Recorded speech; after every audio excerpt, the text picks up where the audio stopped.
Hello, my friends. Jerry Rosa here in the Rosa String Works Workshop. It is Thursday, September 14th, and it was about 50 degrees this morning here down in the valley. Gave Cash his music lesson yesterday, and he gave me this. It was an awkward pause as we were leaving, and he turned around and he just gave me this great big old hug. I said, paid in full. I guess most of you know I've been giving him his music lessons for free. He had a lot of trouble. He's not related to me. A lot of people think he's my grandson or something, but no, I just saw him at a jam, a local jam up in St. James, Missouri, and he's been coming to the jam for about 3 years or so, and for the last couple of years I was kind of begging his parents and grandparents to let me take him under my wing and help him out because his timing was pretty much atrocious. You couldn't play with him at all. We just had to stop and let him do his thing, and then we would, But now he can play with the whole jamming group there, and he does just fine. He does a real good job, in fact. He's making good strides, and I think he's going to turn out to be a real fine musician one of these days. We're going to be down in Mountain View, Arkansas, jamming October 10th through the 22nd. We hope a bunch of you will come down there and join us. If you want to do that, send me an email, rosastringworks@gmail.com, and I will send you back my text number where you can get a hold of me while we're down there. That way you can find us. Otherwise, there's no telling where we'll be. We move around a lot. Hands are stiffer than a poker today, but I'm going to do this just because I want to. So here you go. A Highway 40 blues. I walked home from both my shoes. Counted the days that I've been gone. I'd love to see the lights of home. I wasted time and money too. I squandered youth in search of truth. But in the end I had to lose. Lord above, I paid my dues. I got the Highway 40 blues. The highway called when I was young. It told of lies and things to come. That fame and fortune lies ahead. That's what the billboard lights had said. Shattered dreams, my mind is numb. Money's gone, stick out my thumb. My eyes are filled with bitter tears. Lord, I ain't been home in years. I got the Highway 40 blues.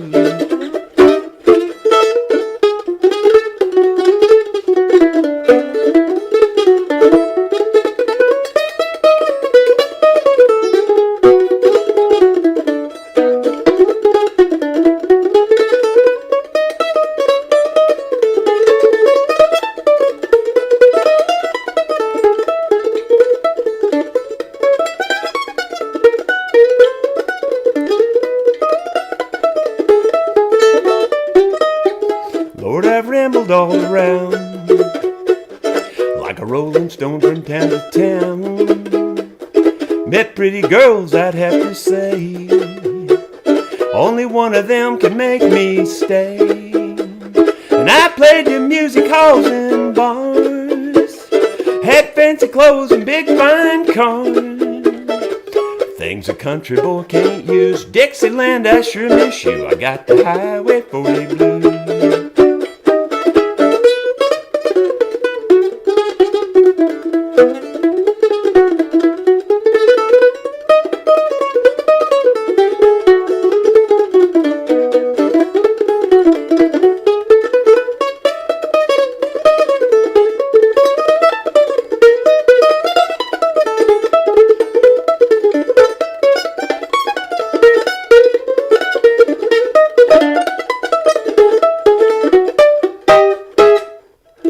Whatever made me think I could play that this early in the morning with these stiff hands. Oh, I'm seriously telling you, I don't know how to explain how the sensation. It's like you're wearing thick leather gloves. You can't move them. They just don't move. I know what I want to do, but I just can't get them to do it. Oh, well. since I had to suffer through it, you did too. Oh, what the heck. Yeah, I'm almost ashamed to even say this now. I was going to say that, I'm still entertaining the idea if anybody wants to put together some sort of a UK concert. We would love to come see Scotland, Ireland, and England, and, all those areas like that, or Italy or any place. We don't have very many viewers in Italy, but there's just places like that we would love to go. The reason I'd like to go back to Italy is because I got friends there. So anyway, my t-shirt today says all day, every day. That's pretty much my theme, Oh my gosh. It pretty much happens all day long and every day. I've got a lot of stuff to go over today. I'm going to try to keep it fast and short and sweet, and I'll probably even get on a video rant here. There's a lot of stuff. But first, I'm going to read you well, not really read it. I'm just going to hit the points of a letter that was sent to me by Murray Benley in Australia. He says he's an old country boy. He's 63 years old. He lives 20 kilometers north of the Gold Coast. I thought the Gold Coast was on the north, so how do you live north of the Gold Coast? It's probably on the south. I don't know. But anyway, he said he started playing guitar at grade 3. 5 years ago, he started teaching himself how to do his own repairs. And he said my shows were very informative for him, and he learned a great deal from that. And now all the boys in his band are bringing their instruments to him for repairs and things. So I thank you for he was very complimentary and I left out all that kind of stuff because I didn't want to sound too self-serving here. But he was very nice about it, and thank you very much, Murray, for the very nice letter. Let's see. In the video yesterday, I showed this tree that was down, and a lot of people have been guessing what kind of tree it is, and I did find out what kind of tree it is. And if you remember in the video, I said, I know it's not a regular tree. It's, it's one of the fringe type trees. Fringe meaning that it's just not your standard, yard tree, if you will, or one that everybody knows about. I said it might be something like a hackberry. Well, I'm a pretty good guesser, but let me just show you, since some of you probably didn't see the clip yesterday, let me show you a little bit of the clip, and then we'll cut back and I'll tell you what it really is. Thought I'd show you a rather unusual way to grow a pumpkin. This whole tree was cut down way over here, and we drug it over here. I'll saw it up this fall for lumber or something. I'm not even sure what kind of tree this is. Maybe somebody can recognize it. But that really crazy bark, I don't know what it is. But you see all this green that's in this tree? Okay, well, the green was the pumpkins that were growing there. If you want to see the rest of that video, watch it in yesterday's vlog. But anyway, I said it might be something like a hackberry. Well, sure enough, that's what it is. It's a hackberry, but it's a specific type of hackberry, according to an app. Sue has an app on her phone that identifies trees by their bark and stuff. And anyway, it's a sugarberry hackberry. So there you go. Just thought I'd let you know what it really is. Rick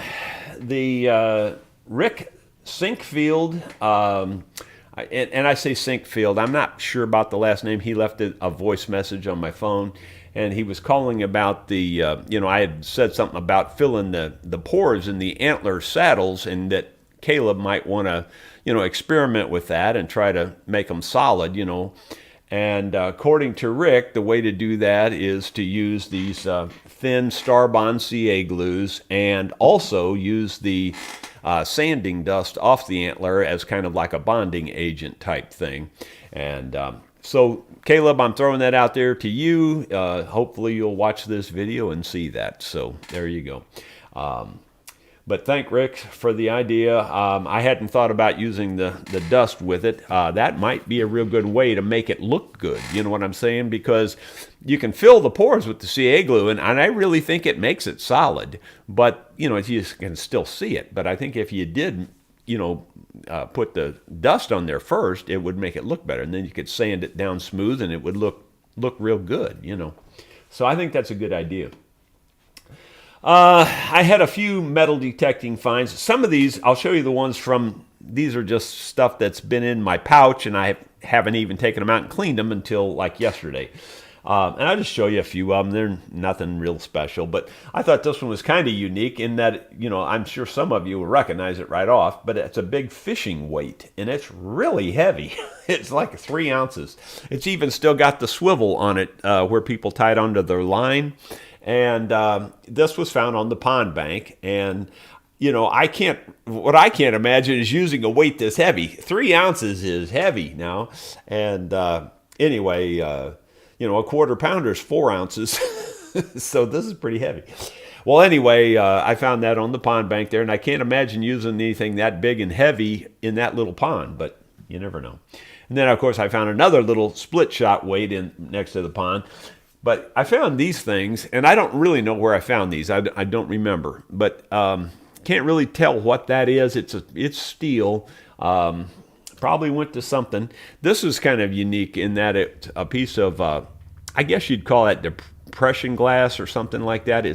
It's a real ornate piece of glass. Again, nothing special. These are what I found last night. I only spent a few minutes last night, and this is a weird kind of grommet. I've never seen one just quite like it. Well, I have. I actually think I have seen something similar, but it must be brass or something. And then I found the obligatory harmonica reed again. You just find these things everywhere around old houses in the United States. I mean, like, you got to talk, it's got to be late 1800s, early 1900s at least, if not older, to find these. But you'll find them pretty much everywhere. But the only real good find I found last night, and again, I only hunted maybe 15 minutes, was another penny, an old penny, and this is a 1920 Lincoln. You can't really see it. I'm not even going to bother trying to let you see it because you'll never see the date. It's clear enough you can read it, but anyway. So 1920, so there's a 103-year-old penny that I found, which is, it's just kind of neat. Again, nothing spectacular. Let's see. Here's a little bit of the after video on the shelf out there. So this will kind of get us going into the whole next segment, which will take a few minutes. Well, I made a dent in my new organization with these new shelves. You can see a lot of stuff has been moved out over there, but look at the mess on the floor. You know, it's just like working on guitars or mandolins or any other instrument. Often it will look a lot worse before it looks better. Yeah, that's pretty much the theme of my life. It always looks a lot worse before it looks better. You know, pretty much anything you do is like that if you're into like rebuilding something or home renovation or any of that stuff. Let's see. Okay, the title of the video was I have a whole lot of parts. As I was cleaning all that out, I'm finding all kinds of new old stock parts. I mean, they're new. I'll probably never use them. Although, you'd be surprised. I'm the kind of guy that'll find some use for that. And typically it's 5 minutes after I throw it away, I'll go, oh, I wish I still had that thing. Because I could, you know, make something out of it. I make a lot of stuff out of a lot of things. I've probably done it 20 times already this year, if not more. So this is why I keep a lot of this junk around, because you never know what I'm going to make next. And a lot of times these things fold right into place. But here we go. We're going to start on our little, I don't know what you call this, montage, I guess, of all kinds of things. And I just want to give you the caveat first. First of all, I have no idea if anybody would want any of this stuff at all.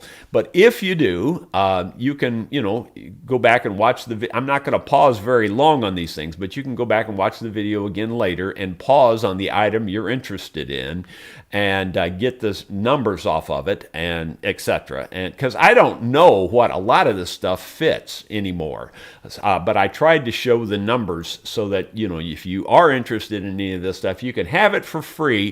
I would ask that you either pick it up though, or that I ship it to you. You pay the shipping, and I really don't care. You can just have it. But anyway, here's the first thing, and like I said, most of this stuff nobody's going to care about. So these are front disc brakes. They're big. They're brand new. They're just rusted from sitting on the shelf. I mean, it's just, it's just surface rust. It looks way worse than it is. You could clean it up in 5 minutes and they'd be real nice looking. There's the number there, and there's the code, the barcode, in case that would help anybody. I have no idea what they're off of. I would suspect that they're off of the front of a truck, like a Ford truck or something like that. That's just a suspicion. I have no idea. Okay, here's some drum brakes, very similar type thing. I don't know what they're off of. There's the numbers. You can see that 31158, and then there's a barcode number that you can kind of read. I'm going to read it just because, in case you can't. 52, I think it's 849, and I think it's 31301. Some of those numbers are hard to read, but there's a barcode there too. Maybe you can scan it. You just never know. So anyway, that's the next thing. These are all brand new. I mean, they're just in the boxes. The boxes have deteriorated. Here's a couple of old air filters. Again, these are probably off of old trucks or something. I just have no idea. You can see the numbers on those clear enough. Here's some oil filters. That PH8A, I'm pretty positive, is off of a F-150, an older, like a 1977 F-150. But you can see the numbers on all those fairly clearly. And that Kawasaki one is brand new. I mean, I just got that a little while ago, but it doesn't fit my Ranger, and I don't return stuff. So there's the part number on it right there. You can see it. I pasted that in. While I'm paused on this screen, let me go ahead and do my little rant. Again, it's about this computer software, this video software. And I'm really hoping somebody from Streamlabs Desktop is the name of this software, I think. Anyway, I'm hoping somebody from there will see this and get the message. Every single one of these things you see that I'm putting on the screen, they're just an image or even sometimes video clips, like when I showed you the tree video clip. And especially these images, they always default to some super giant size. So every single one of these images, every one of these that you're seeing today, I have to right click on it, then then click on transform, and then I have to click on fit to screen. Now, why would anybody want an image of anything, a picture of anything? I don't care if it's a picture of a dog or a picture of a house or a picture of a car. Why would you want the image to default to something bigger than your screen? I mean, it's like, I'm not kidding you, it's gigantic. In other words, like on this, on that lower left image here, I'm going to move it on the screen. Okay, that image right there would be bigger than your whole TV screen that you can see now. In other words, you could only see one little part of that image because it defaults that big. I mean, it's huge. You might only see the upper left corner of that image. Now, why would anybody want an image to default to something that large? Why wouldn't you design your software to default to, set to, I forget what I told you. Now, you know me in words. But you'd want it to default to the screen size. That only makes sense, doesn't it? Stupid. Just plain stupid. Why they do things like that. So, if you're watching this, Streamlabs Desktop, fix that. That is so dumb to just have that default to some gigantic size. Every single picture you see today, I had to do all those steps to shrink it down where you could see it on the screen. And it's been that way since day one. Every single image you've ever seen on my show, I've had to do that too. End of rant. Here we go. Here's a gas pump handle. Now this is brand new again too. I only used it for about 5 minutes trying to figure out if I could make it work. This is one of those that has the automatic shutoff. Now, unfortunately, my fuel tank is just gravity feed. It doesn't have pressure behind it. These automatic shutoff handles, and I didn't know it when I ordered it, these require that they have to have pressure behind them in order to shut off automatically. In other words, just gravity pressure isn't enough pressure. Now, maybe if you had it high enough where there was a heavier pressure, maybe, but I doubt it. But, my point is that this doesn't work for me. It's a brand new handle. I'm guaranteeing you it'll work. If you want it, you can have it. Just pay the shipping. I mean, it costs quite a few dollars, but it does take pressure behind it. All right, the next thing is a Briggs & Stratton carburetor. Now, this isn't new by any stretch. This is an older one, but it fits an 8-horsepower engine. And if you see that and you recognize it as something you can use and want it, the same thing applies. Here's an antique oil can full of oil. And there's the little spout that you would use on those. I just kept it. I mean, I'm sure I could have used the oil out of it before now if I would have wanted to, but I just kept it because it was old and antique, and you just don't see those paper cans anymore. And on this particular item, I won't give it away. I'll just keep it for a novelty thing for myself. But if it's something that would really go good in your collection, like if you have a man cave that's all, automobile theme or something, and you would like this for a display, make me an offer on this and I'll sell it to you if you want, and you'll have to pay shipping for that too. But it is full of oil, and it does have surface rust on the top up there, as you can see. But anyway, this is something I'm not giving away. I'll sell it if you want it, but otherwise I'll just keep it and show kids that have no clue how oil used to come. I think that's it. But I do, let's see, we'll go back to the, I do have one more item. And that's these. Now, these are not new. These are used, but they're in good shape. And I think these are taillights off of an old Colorado, or not an old, but an earlier Colorado pickup truck. I think these are off of like a 2005 or something like that. I really don't know. I mean, they could be cleaned up a little bit. They're a little bit scarred, a little bit, scratched and that kind of thing.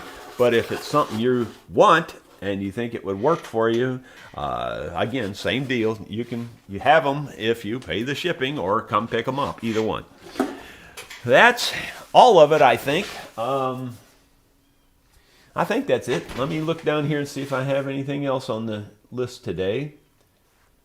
I think I've covered everything I was going to cover. That went a little faster than I was expecting. Okay, let's start with comments. The first comment was, "Howdy, good morning, Jerry," from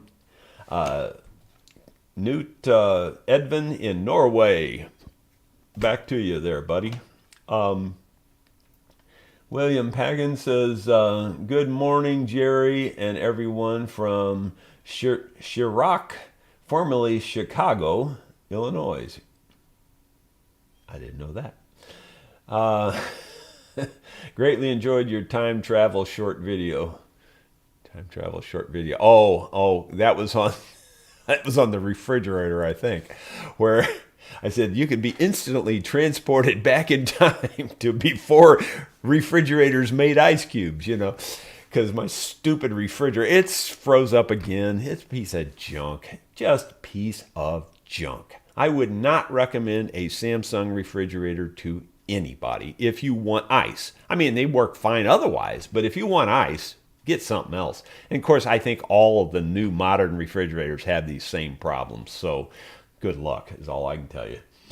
Caroline Fike, hi Jerry and all the RSW followers. It's actually not supposed to get above 79 degrees here in South Carolina. Hasn't been this cool in months. Come on, fall. Jeff Puris, good morning from cool North Georgia. High temps only in the high 70s today. Caroline Fike again says, are the horseflies easing up yet? It seems like the horseflies are easing up a little bit, I have to say, but the mosquitoes are terrible. The mosquitoes are just carrying you away out there now, especially in the evenings when I try to do the little metal detecting. The Spoken Song is the username. Says, Bruce in Ohio, what glue do you prefer for reattaching guitar bridge to the top? Thank you for your daily shows. It's always Titebond Original. Titebond Original. The secrets again are making sure you have a real good fitment. In other words, there's no air gaps. Everything should be tightly fitted. As long as it's tightly fitted, you put on thin, full coverage glue, a 100% coverage. Don't skip any areas at all. And make sure it's 100% covered. Put it together. Make sure it fits really airtight. Lots of clamping pressure. Try to squeeze all the glue out, because that's the myth, that you can squeeze all the glue and it won't hold. I've never done that in 40 years, and I've tried to squeeze all the glue out. So squeeze it as tight as you can without deforming the wood, is the practical way to say it. The Spoken Song. Bruce in Ohio. Oh, that was it already. Sorry. I tell you, I'm a terrible reader. Can't read worth a darn. Okay, we're into the live comments now, or these are the comments that came in after we went live, I should say. The first one was from Dean Barnes in upstate New York. Hello there. And Thomas Armstrong, looks like he has a question mark at the end there. Good morning, Rosie and Pond Monster. Take a good Loch Ness type picture and sell merch. Maybe made from aluminum. Yeah, hey, that's an idea. I could make it a tourist attraction. That's a good idea. I'll have to think on that one. Maybe I'll have to take some weird angular photo of those giant grass carp. A sea monster! Those things are huge. I mean, they're like 4 feet long, some of them. Or one of them is. The other ones are around 3 foot long. But that would be... you shouldn't plan ideas like that in my head. That's a real bad idea. You should never do that. Let's see. There's lots of nice comments there. Lots of them. So thank you. William from Scotland, I see there. Scrolling down if we have any other ones here. Here's Caroline Fike again. Screen size, the huge image size is determined by your camera settings. Most phone cameras produce 40. Yeah, sort of, kind of, sort of. Yeah, Caroline, I get that. But the point is, you got to realize I designed software for a living. I mean, I know what I'm talking about. These morons can make this default to screens, to the they can make the image default to that. If they are smart enough to put it in their program that I can click this and then click this and then click this to make it fit the screen size, that's all it takes. It's just for them to do those clicks. Bingo, pango, you're done. So I don't buy it. I'm a hard sell when it comes to software. Trust me, I'm the hardest sell there is on this planet. Our programmers at AT&T and Bell, they used to just hate to see me walk in the room because they knew they could not fool me. And they knew that, because they would try to use that kind of logic on me. And I'd say, all right, well, wait, let me back up here and see for just a second. You just told me if I do this and I do this and I do this and I do this, that I would get this result. So what I'm telling you is you do those things and give me the result. And they have to admit they had to do it. They just hated to see me walk in the room because they could not pull the wool over my eyes. I see through that kind of crap, you know, and that's the same way with this. It's just stupid. It's just plain stupid. Plain stupid. Let's see here. Panda's Music. Yep, my fringe is Samsung. Same problem. Super annoying. My fridge. Yeah. She says she has a Samsung fridge. See, again, I can't read. And she's put out a couple of new songs. I saw them last night, so check those out on Panda's Music. If you, again, that's Yolanda. There's a link in the description of this video to her channel. Go over there, subscribe, watch her videos. She's got probably, I don't know, maybe 8 or 10 out there now. I don't really know how many she's got. James Kopp, good morning from San Leon, Texas. Finally raining here. Well, that's good. Gerholt Walter Recker says, greetings from, and I'm probably mispronouncing your name, and I'm sorry, from Arberbergen, something like that, Bavaria, Germany. Wow, cool. That'd be another good place to have a concert. So just, you know, if you want to arrange that, let us know. We'll try to make it. Karma Charms Kittens. That's a unique username. Karma Charms Kittens. Question, Jerry, are you doing curbside consults for bridge repairs? I have a patient needing triage via telehealth. Yeah, I've mentioned in the past, I haven't mentioned it in a long time, that I can do a, what's this stupid software called now? I can't, you know me and names, I can't think of it. Zoom. I can do Zoom calls if you want, and we can talk about your problem. I forget now how much I have said down that I charge. Basically, the longest call is about 40 minutes, and we're talking basically $50. So if you're interested in that type of thing, we can set that up. Just send me an email. Again, don't expect an immediate response when you send emails anymore. I don't check them as often as I used to check them, so a lot of times they'll sit there several days before I get to them. But anyway, if you're interested in something like that, let me know. Gerhard Recker says, have you tried OBS? Yes, I have. I have. I can't remember anymore why we stuck with this one. To be honest with you, it was Caleb was probably more my director on this, on which one we went with. And we ended up staying with the Streamlabs. And I'm okay with the Streamlabs. It's good software overall. It's just, you know, just some of the dumb little things. I mean, if that's just one of them, trust me, I could probably spend all day lecturing them on all the things they could fix on this software, you know. Like I said, I'm not easily fooled on software. And I again, you've heard me say a gazillion times, there is no excuse for a poor design. Zero. None. Not any. Just no excuse. I mean, you know, nothing ever hits the market the day it's created.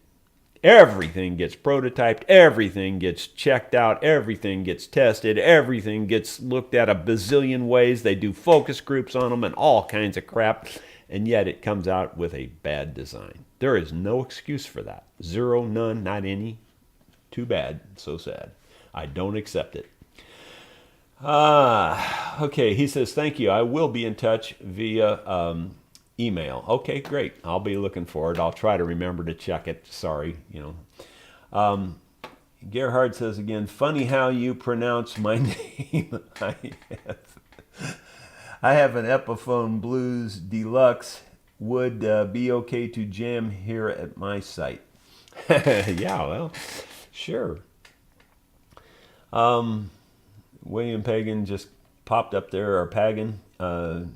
Blessings your way. Chicago combined with Iraq equals Chirac.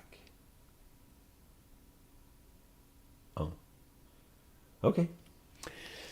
Okay. I guess that's how to pronounce it or something. Anyway. I guess that's it, guys. If anybody wants any of that stuff you saw on the screens today, and I realize that like 99% chance you're not interested. I realize that. But if anybody wants it, and that's something like you need for your project or your old machine that you just can't find the part for, then let me know. Just send me an email. That's going to be it for today. I'm going to get busy and do something, and I have no idea what that something is, but I'll get something done today. Well, probably it's going to be over there cleaning up the rest of that mess. And then if I get that done, then I'll probably build the shelves down there in the other end of the building. And who knows what after that if I get all that done. We will see you tomorrow.